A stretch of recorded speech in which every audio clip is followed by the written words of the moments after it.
Educare Bangla চ্যানেলে প্রতিটি দশম শ্রেণীর শিক্ষার্থীকে স্বাগতম জানিয়ে শুরু করছি আজকের আলোচনা।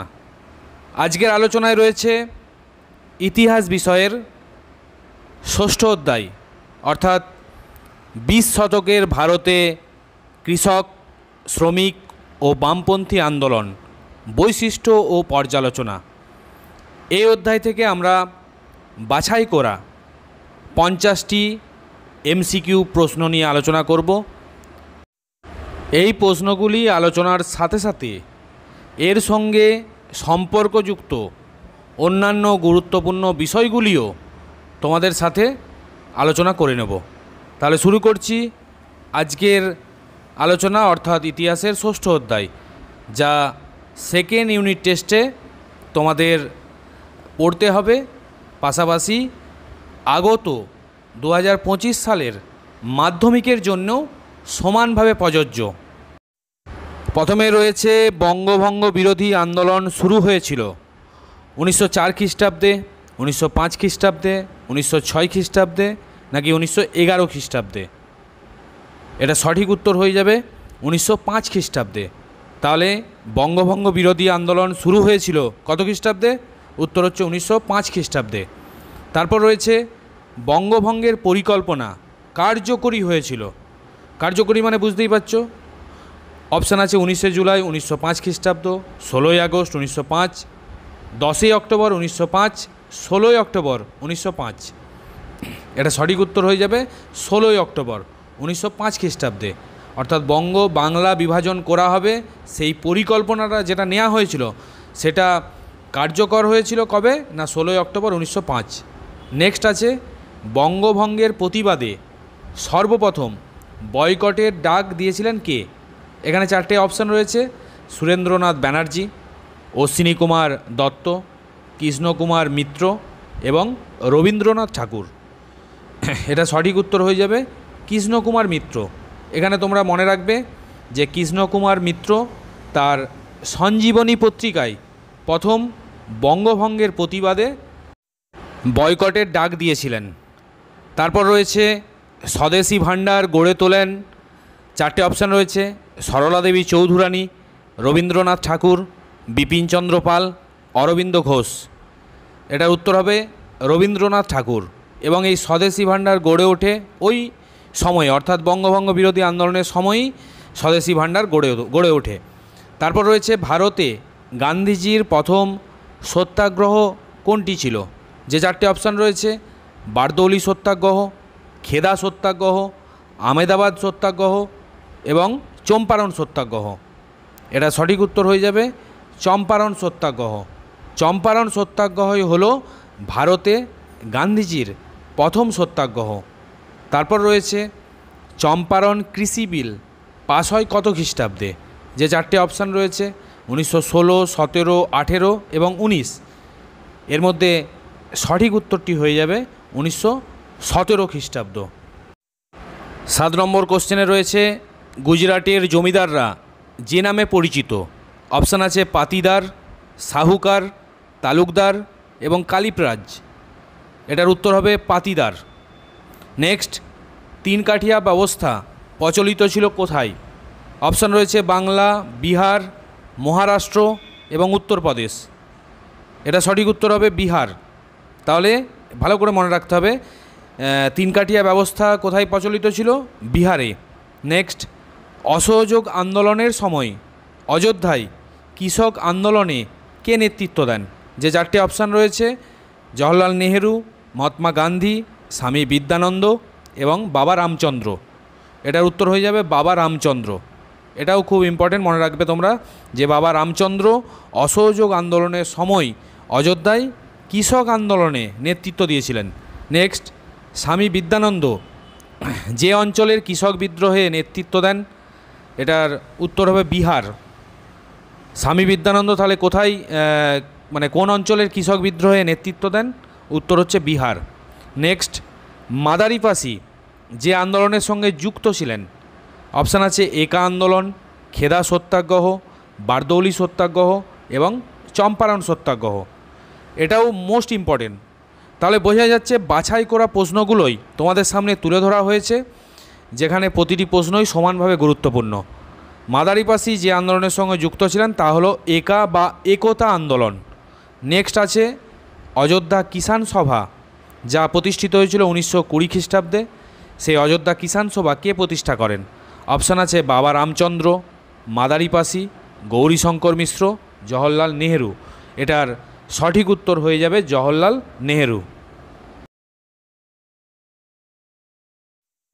13 নম্বর কোশ্চেনে রয়েছে বাবা রামচন্দ্র কৃষক আন্দোলনের নেতৃত্ব দিয়েছিলেন কোথায়, মানে কোন জায়গায়? বিহারে, যুক্তপ্রদেশে, রাজস্থানে নাকি মহারাষ্ট্রে? এটার উত্তর হবে যুক্তপ্রদেশে। তারপর একটু আগে আলোচনা করলাম একা বা একতা আন্দোলন। সেই একা বা একতা আন্দোলন কোথায় দেখা দিয়েছিল? বাংলার প্রদেশ নাকি বিহার নাকি উত্তরপ্রদেশ নাকি পাঞ্জাব? এটা সঠিক উত্তর হবে উত্তরপ্রদেশ। এর পাশাপাশি আরেকবার তোমাদেরকে মনে করিয়ে দিই যে একা বা একতা আন্দোলনে নেতৃত্ব দিয়েছিলেন মাদারিপাসি, এবং কোথায় হয়েছিল? উত্তরপ্রদেশে। নেক্সট, পাঞ্জাবে ইউনিয়নিস্ট দল কে গঠন করেন?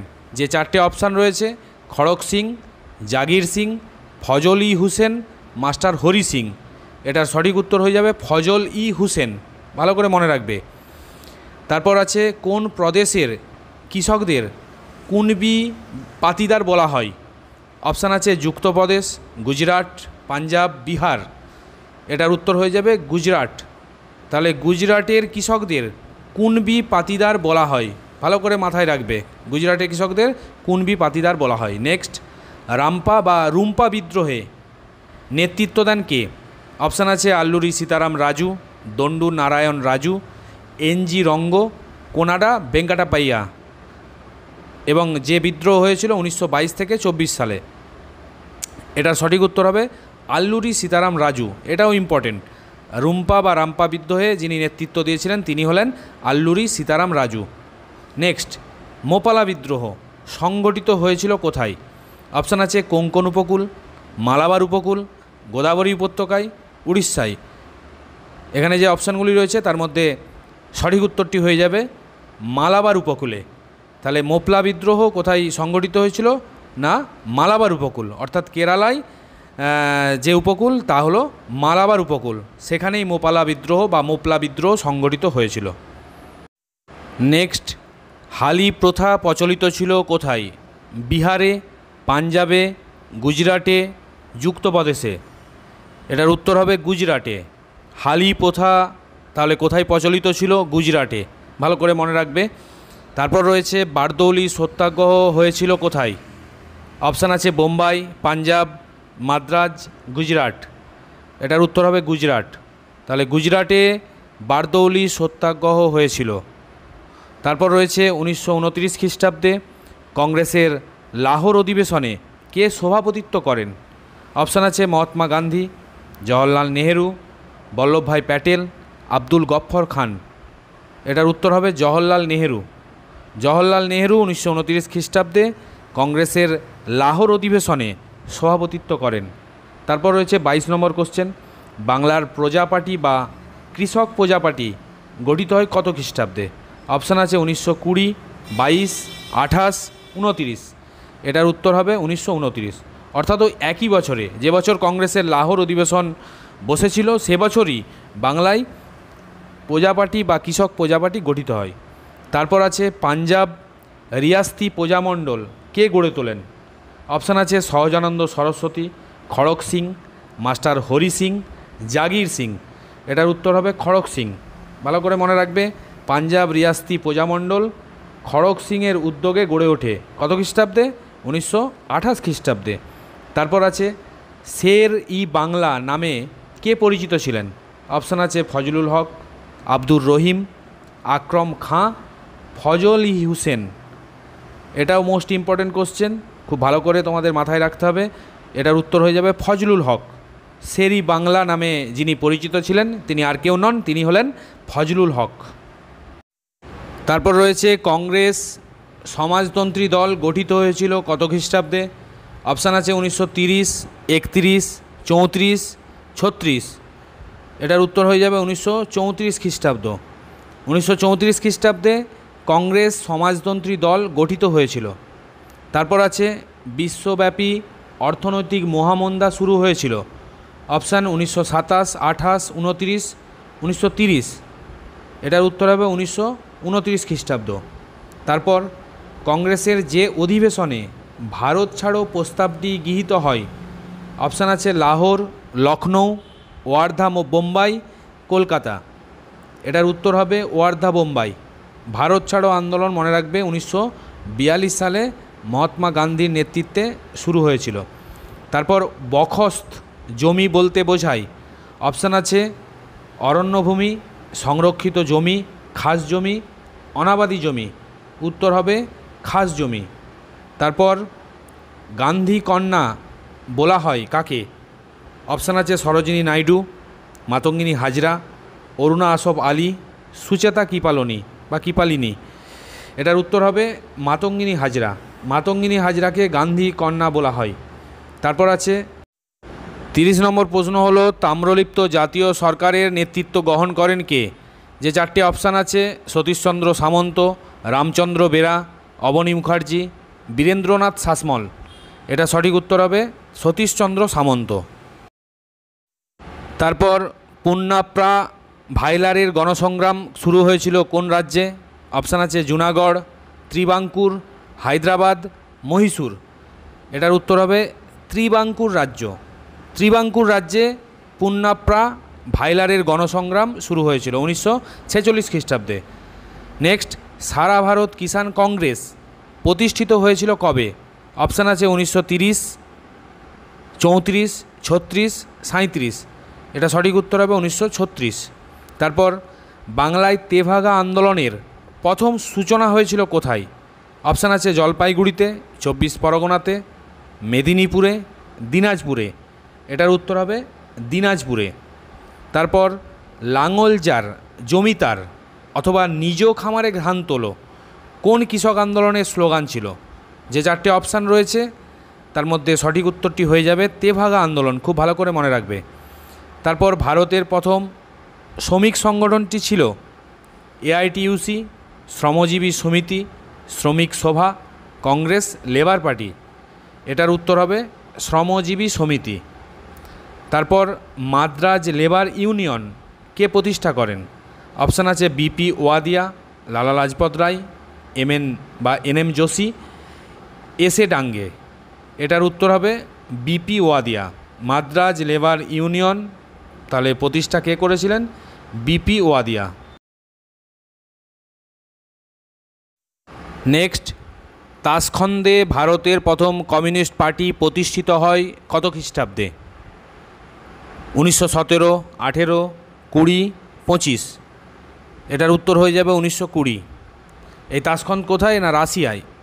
এবং মনে রাখবে তোমরা যে রাশিয়ার তাশখন্দেই ভারতের প্রথম কমিউনিস্ট পার্টি প্রতিষ্ঠিত হয়। এবং ভারতবর্ষে কমিউনিস্ট পার্টি প্রতিষ্ঠিত হয়েছিল 1925 খ্রিস্টাব্দে। সেই জন্য কমিউনিস্ট পার্টিকে দ্বিজ বলা হয়।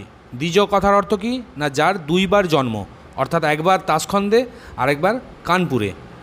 তারপর রয়েছে কার সভাপতিত্বে কানপুরে ভারতের কমিউনিস্ট পার্টি প্রতিষ্ঠিত হয়? সিঙ্গারাভেলু চেট্টিয়ার, অবনী মুখার্জি, মোহাম্মদ আলী, এমএন রায়। এটার উত্তর হবে সিঙ্গারাভেলু চেট্টিয়ার। তারপর নিখিল ভারত ট্রেড ইউনিয়ন কংগ্রেস বা এআইটিইউসি কবে প্রতিষ্ঠিত হয়েছিল? এখানে যে অপশানগুলো রয়েছে তার মধ্যে সঠিক উত্তর হয়ে যাবে 1920 খ্রিস্টাব্দ। এবং মনে রাখবে তোমরা যে নিখিল ভারত ট্রেড ইউনিয়ন কংগ্রেস বা AITUC, all India trade union Congress, Lala Lajpat রায়ের সভাপতিত্বে এই কংগ্রেস প্রতিষ্ঠিত হয়েছিল। তারপর আছে ইন্ডিয়া ইন ট্রানজিশন ও হোয়াট ডু উই ওয়ান্ট নামক গ্রন্থ দুটির রচয়িতা কে ছিলেন? অপশান আছে মুজাফফর আহমেদ, শ্রীপাদ অমৃত ডাঙ্গে, সিঙ্গারাভেলু চেট্টিয়ার, মানবেন্দ্রনাথ রায়। এটা সঠিক উত্তর হবে মানবেন্দ্রনাথ রায়।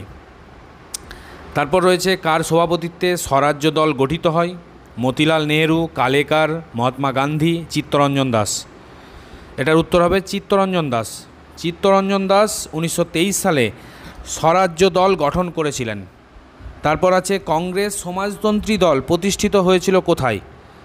অপশান আছে কলকাতা, দিল্লি, বোম্বাই, মাদ্রাজ। উত্তর হয়ে যাবে বোম্বাই। তারপর ভারতের প্রথম কমিউনিস্ট পত্রিকাটি কোনটি? অপশান আছে Inquilab, Kranti, the socialist, labour Kisan gazette. এখানে যে অপশানগুলি আছে তার মধ্যে সঠিক উত্তর হয়ে যাবে দ্য সোশ্যালিস্ট। দ্য সোশ্যালিস্ট হলো ভারতের প্রথম কমিউনিস্ট পত্রিকা। তারপর আছে মিরাট ষড়যন্ত্র মামলা কত খ্রিস্টাব্দে শুরু হয়েছিল? অপশান আছে 1927, 28, 29, 30। উত্তর হয়ে যাবে 1929 খ্রিস্টাব্দ। 45 নম্বর কোশ্চেন, দেশপ্রিয় আখ্যা দান করা হয় বীরেন্দ্রনাথ শাসমলকে, চিত্তরঞ্জন দাসকে, যতীন্দ্রনাথ সেনগুপ্তকে, জয়প্রকাশ নারায়ণকে। এটার সঠিক উত্তর হবে যতীন্দ্রনাথ সেনগুপ্ত। তাহলে দেশপ্রিয় আখ্যা যাকে দান করা হয়েছিল তিনি হলেন যতীন্দ্রনাথ সেনগুপ্ত। এ প্রসঙ্গে আরও কিছু তথ্য তোমাদেরকে মনে রাখতে হবে, যেমন দেশনায়ক কাকে বলা হয় একটু লিখে নিবে। জয়প্রকাশ নারায়ণকে দেশনায়ক বলা হয়। আরও রয়েছে দেশপ্রাণ কাকে আখ্যা দেওয়া হয়েছিল? বীরেন্দ্রনাথ শাসমল। আর দেশবন্ধু তোমরা তো প্রত্যেকেই জানো যে দেশবন্ধু চিত্তরঞ্জন দাস। তারপর রয়েছে সারা ভারত কিষাণ কংগ্রেসের সভাপতি কে ছিলেন? এনজি রঙ্গ, স্বামী সহজানন্দ সরস্বতী, বাবা রামচন্দ্র, লালা লাজপত রায়। এটার উত্তর হবে স্বামী Sahajanand Saraswati. Workers and peasants party যুক্ত ছিল রাওলাট সত্যাগ্রহে, অসহযোগ আন্দোলনে, বারদৌলি সত্যাগ্রহে, সাইমন কমিশন বিরোধী আন্দোলনে। এটার সঠিক উত্তর হয়ে যাবে সাইমন কমিশন বিরোধী আন্দোলনে। তাহলে ওয়ার্কার্স অ্যান্ড পেজেন্টস পার্টি যুক্ত ছিল সাইমন কমিশন বিরোধী আন্দোলনে। আচ্ছা, তারপর রয়েছে কত খ্রিস্টাব্দে কলকাতায় রশিদ আলী দিবস পালিত হয়? 1945 খ্রিস্টাব্দের 12ই ফেব্রুয়ারি, 1945 খ্রিস্টাব্দের 15ই আগস্ট, 1946 খ্রিস্টাব্দের 12ই ফেব্রুয়ারি, 1946 খ্রিস্টাব্দের 3রা মে। এটার উত্তর হবে 1946 খ্রিস্টাব্দের 12ই ফেব্রুয়ারি। আচ্ছা, তারপর রয়েছে ভারতে প্রথম মে দিবস কবে পালিত হয়? অপশান আছে 1920, 23, 25, 1926। সঠিক উত্তর হয়ে যাবে 1923 খ্রিস্টাব্দ। ভারতে প্রথম মে দিবস পালিত হয় 1923 খ্রিস্টাব্দে। আচ্ছা, তারপর অর্থাৎ শেষ কোশ্চেন, আত্মশক্তি পত্রিকাটির প্রকাশক হলেন বীরেন্দ্রনাথ চ্যাটার্জি, নজরুল ইসলাম, অবনী মুখার্জি, মুজাফফর আহমেদ। এখানে সঠিক উত্তর হয়ে যাবে বীরেন্দ্রনাথ চট্টোপাধ্যায় বা চ্যাটার্জি। বীরেন্দ্রনাথ চ্যাটার্জি ছিলেন আত্মশক্তি পত্রিকার প্রকাশক। এর সঙ্গে আরেকটি পত্রিকা তোমরা মনে রাখবে, ধূমকেতু পত্রিকা। ধূমকেতু পত্রিকার প্রকাশক ছিলেন অবনী মুখার্জি। এই ছিল আজকের উপস্থাপনা। ভিডিওটি যদি তোমাদের কাছে কার্যকরী অর্থাৎ প্রয়োজনীয় বলে মনে হয়ে থাকে তাহলে অবশ্যই লাইক, কমেন্ট এবং সাবস্ক্রাইব করে দেবে। ধন্যবাদ।